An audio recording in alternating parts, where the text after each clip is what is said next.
Hey guys, I thought we were done with scope talk for a while, but while working on this 454, specifically replacing a power cord, there were some things I just had to show you. One, it's a pain to get at because it's hardwired in. You got to take the whole back part of the frame apart to get at it. But that's a good thing, so it made me realize that, hey, that's that damaged part where there's a chunk broken off. This actually pretty easily separates from everything. A couple more screws and that power voltage selector would come out. So yeah, I mean, I could easily part one out of another scope, so that's cool. What I really wanted to show you though was this. When I first saw it, I thought it was some kind of inductor or temperature sensing device or something like that, and then something jogged in my memory.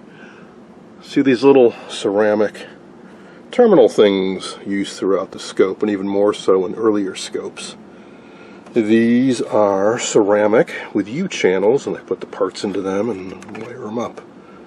Well, there's something special about these. When they make these, those U-channels are silver plated, and then they use silver alloy solder on the parts. Well, that can be a problem when you mix it with modern solder. You may have, conventional lead tin solder, you may have trouble melting it. Or, if you mix the alloys together, it doesn't work so well. So what did they do? They included that. That's actually a little roll of the same type of solder alloy they used when they made the scope, as a convenient, handy thing for anybody working on it. So isn't that cool?